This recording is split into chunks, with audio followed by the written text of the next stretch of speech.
Estamos de volta com o Rede Notícia. A gente vai conversar agora com o deputado estadual Rodrigo Lopes, do União Brasil, que está aqui conosco nos nossos estúdios. Obrigado, Rodrigo, por estar presente com a gente, por ter atendido o nosso convite aqui do Rede Notícia. Eu que agradeço, André, Janaína. Uma alegria estar com vocês aqui pela primeira vez. Boa tarde. Bem-vindo. Deputado, não se fala em outra coisa na Assembleia a não ser em Propag e GEOSP, né, a gestão hospitalar de Minas Gerais. Como é que o senhor tem visto? Vamos falar primeiro de Propag, bem rapidamente. Como é que o senhor tem visto a movimentação da Assembleia? E, no seu entender, a Assembleia deve ou não se debruçar sobre a PEC do referendo sobre Copasa e CEMIG e dar uma opinião de fato sobre federalização ou privatização dessas duas empresas? Qual que é a sua opinião? Bom, primeiramente dizer que a Assembleia tem feito seu papel desde maio que está tramitando esses projetos. A gente já votou a adesão, a gente já votou a sessão do Comprev, que são os valores de compensação previdenciária. A gente já votou a possibilidade de autorizar a utilização dos valores creditórios, que são aqueles valores que o Estado tem a receber, né, tributários e não tributários.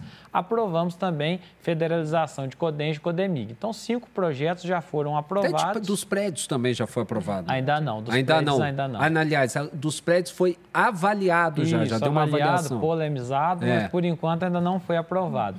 Nós temos a questão do referendo, que é o X da questão hoje no que diz respeito a Copasa e CEMIG. Né? Por quê?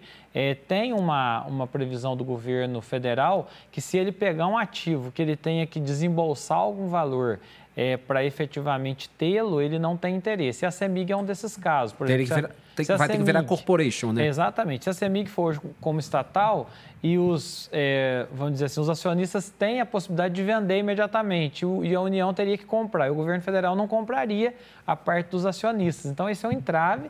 Ela tem que virar uma corporação, então isso se tornaria através de uma e abriria a porta para privatização e o governo federal seria um acionista dentro desse processo. Copasa, né, também, embora acreditemos que o governo federal não tem interesse por ser uma companhia de saneamento, mas ela passa pela mesma premissa e o governo sinalizou a possibilidade de vendê-la e utilizar o recurso para essa finalidade. Temos outros projetos, né, um do que trata da diminuição do quórum para votar uma PEC, que acredito que de todos seja o mais inviável, até porque não é diminuir o quórum para um projeto, você vai estar diminuindo o quórum sempre da Assembleia. E o Poder Legislativo não vai abrir mão da sua prerrogativa, né, enquanto instituição de um quórum qualificado. Isso é abrir mão de poder, né? Então, isso é uma questão que eu não vejo essa possibilidade de acontecer. Nós estamos na expectativa, o presidente Tadeu tem tratado esse assunto aí de uma maneira, né, muito dedicada, esteve em Brasília procurando lá ministros e buscando as alternativas. Nós temos que destacar aqui que o governo do Estado também tem feito seu papel, tanto que, né, o vice-governador, professor Matheus, se debruçou nesses projetos e não podemos esquecer todo o trabalho feito pelo Rodrigo Pacheco, à época, como presidente do Senado, para viabilizar que o Propag, de fato, se tornasse uma realidade. Tem que, no seu entender, tem que resolver esse problema até 31 de outubro, né? Exatamente, André. Eu digo o seguinte, a dívida de Minas não é um problema de coloração partidária, é um problema de dívida de um Estado que paga 4% de juros ao mês e que essa dívida dobra a cada 2 anos. Então, quando a gente fala o seguinte, baixar de 4 para 2, a gente está baixando 3 bi ao ano, 3 bilhões ao ano. Dinheiro. Quer dizer, 3 bi dá para fazer quantas escolas, dá para fazer quantos quilômetros de estrada, dá para prestar quantos serviços à população, dá para fazer quantas cirurgias, comprar quantas ambulâncias, e isso nós estamos pagando hoje de custo da dívida, pagando como juros. Então, é algo que precisa ser feito de maneira urgente, é uma possibilidade aberta e eu não vejo outro caminho. O Propag é o melhor projeto e nós temos que nos desdobrarmos hoje na nossa função de deputado para que efetivamente se torne realidade, a gente cumpra os 20% e possa ter a nossa dívida aí solucionada dentro dos próximos 30 anos. Seria correr contra o tempo, né, aí para poder aprovar essas avaliações, porque é isso que está pendente, né, deputado? Somente essas avaliações que seria a entrada ali do Propag, do pagamento, né? Na verdade, nós temos que aprovar hoje a possibilidade do Estado federalizar CEMIG e Copasa, que depende de votar a PEC do referendo, porque a nossa Constituição tem essa limitação. As avaliações, elas vão ser feitas pelo BNDES. O BNDES, ele não tem uma data prevista para realizar a avaliação. E nem o decreto nem a lei estipula que ele tenha que fazer isso até tal data. No entanto, se a gente não fizer a nossa parte, eles também não farão a deles. Então, ou seja, se eles vão avaliar daqui 1 ano, daqui 6 meses, daqui 4 meses, isso é uma questão que cabe ao governo federal. Agora, nós temos que entregar, de fato, a nossa parte, né, que é um debate que tem hoje, né, a oposição tem essa premissa no que diz respeito a uma, vamos dizer, contraposição muito forte ao que diz respeito a privatizações. No entanto, eu sou um deputado que defende, eu acredito na privatização, desde que a gente reforce as instituições de regulação, e eu não vejo outro caminho que não seja esse. Em relação ao GEOSP, que também é um outro assunto que está pegando fogo na Assembleia, como é que o senhor vê essa situação? E só que eu vou te pedir para o senhor responder para a gente depois do intervalo. Pode ser? Pode ser, obrigado. Vamos para o intervalo rapidinho. Na volta a gente continua esse papo com o deputado estadual Rodrigo Lopes, do União Brasil.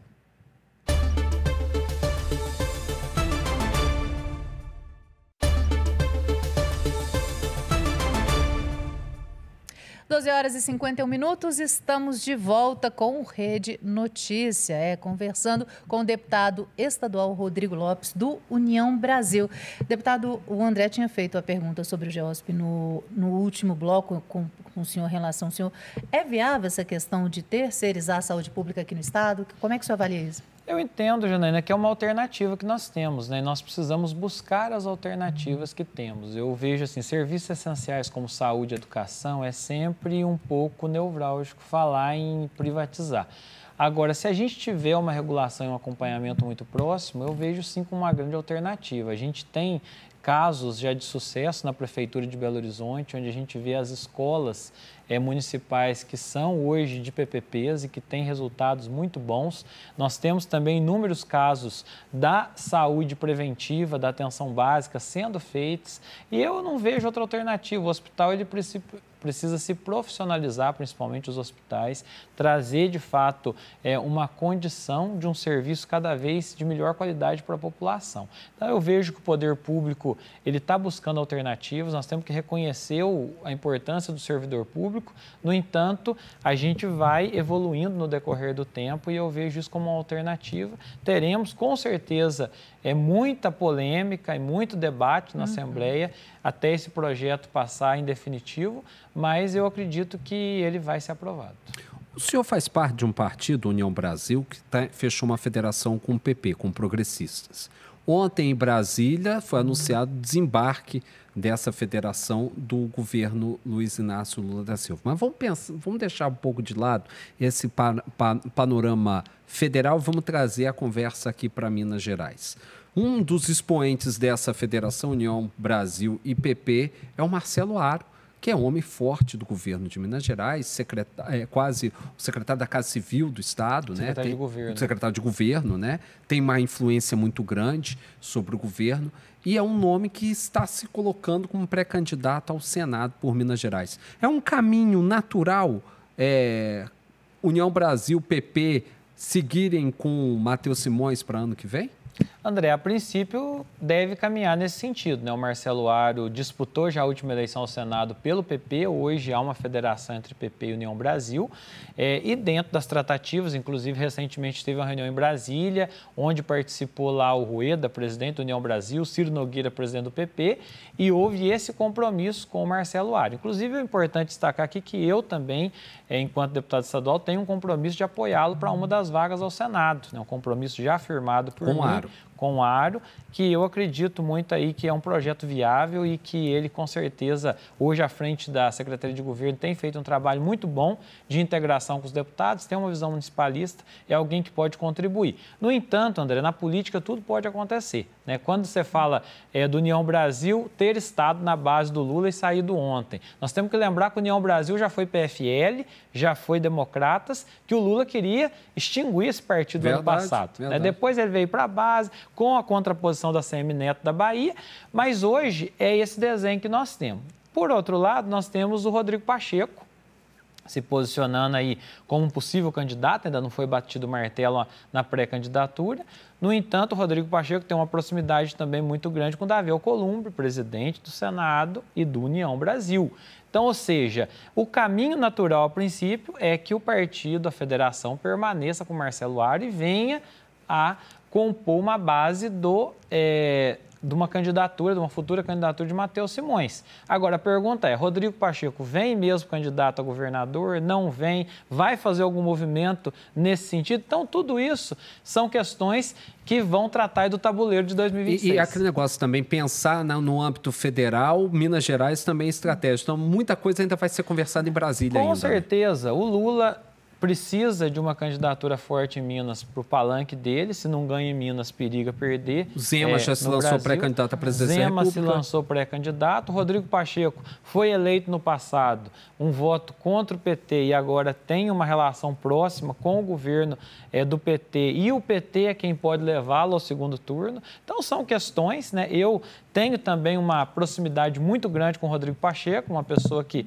faz parte da minha vida pública, né? E, inclusive, o meu mandato de deputado pode apoiar o Aro a senador, né? Como já tem essa definição. Se o Rodrigo vier candidato, terá o meu apoio ao governo e também o apoio ao Zema por ser um mineiro. Então, nós temos aí um cenário bem complexo pela frente e tudo isso depende de decisões e posições de cada um daqueles que compõem esse tabuleiro. Minas Gerais é um estado importante, né? O segundo maior eleitorado. E está todo mundo de olho aqui, né, deputado? Com certeza. Todo mundo de olho e a gente vem agora por uma sucessão. Não é um processo de reeleição hoje como foi do governador Zema no passado. Então, o cenário está tão aberto em 2026 quanto esteve em 2018, que deu o Zema, que foi, né, um azarão daquele processo, onde tinha uma polarização entre Pimentel e Anastasia, foi tirada a candidatura de Rodrigo Pacheco, foi tirada a candidatura de Márcio Lacerda e o Romeu Zema veio e levou aquela eleição e quase que leva no primeiro turno. Então, 2026, eu imagino que Cleitinho está fora, na tua opinião? Acredito que não, Cleitinho. Não, mas eu digo do teu apoio, não. Cleitinho, nesse momento, não tenho, vamos dizer assim, uma familiaridade, né? Eu teria hoje um compromisso firmado com o Rodrigo Pacheco, né? E o Rodrigo não sendo candidato, há uma possibilidade de caminhar com o Matheus Simões muito grande por compor hoje a base do governo Romeu Zema. Então, nós temos ainda que compreender, né? Não seria hoje uma alternativa que eu avalio apoiar o Cleitinho. Mas nós temos que ver ainda tudo isso que vem pela frente. Verdade, tem muita água. Tem muita água, é verdade. E tem muitos nomes também, né, deputado? Você Calil filiou ontem no PDT, né? Ou pelo menos anunciou que vai filiar. Você acha que pode acontecer de ter essa disputa e ter essa rixa dentro do próprio partido em 2026?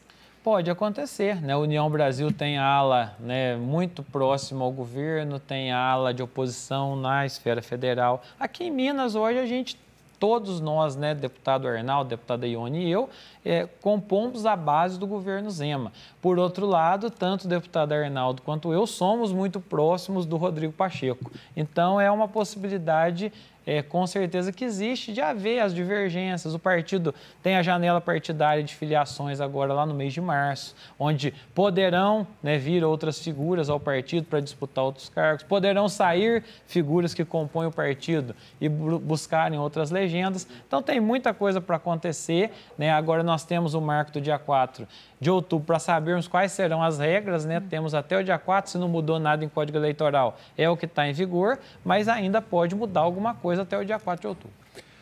Deputado Rodrigo Lopes, muito obrigado pela sua presença aqui. Eu quero te trazer da próxima vez para você falar sobre a agricultura familiar, que é de onde você veio. Você saiu do campo, da agricultura de família, né? Daquela família que vive do campo, tira o seu sustento do campo, tira o que comer do campo. Exatamente. E chegou ao parlamento, a gente quer falar um pouco mais sobre isso, a importância também da agricultura familiar para a potencialidade do agro em Minas Gerais e o quanto que ela pode contribuir nesse cenário. Com certeza, já deixo André, um convite para o senhor. Vai ser uma alegria voltar aqui, uma alegria estar aqui com vocês. Posso falar da agricultura familiar, tem muita coisa, das nossas tradições do sul de Minas, né? E também uma alegria poder estar aqui, eu que sou católico, né? Fui ministro de Eucaristia, catequista, músico da igreja, fui criado dentro da comunidade, vivi a experiência na renovação carismática e poder participar aqui da rede que está vinculada, né, à diocese, vinculada, de fato, a esse trabalho também de evangelização tão importante. Muito obrigado. Portas sempre abertas para você. Tá certo, muito obrigado, grande abraço. Rede Notícia está ficando por aqui. Júnior Brasil já está prontinho para falar de muito futebol agora no Bola na Rede. E o homem voltou, Júnior Brasil. Sampaoli de volta. A pergunta que não quer calar, dando bom dia ou não, E Júnior? outra coisa, já prepararam um chazinho de camomila pro homem ou vai botar mesmo um belo de um energético pra ele ficar mais ligadão ainda, hein, Júnior?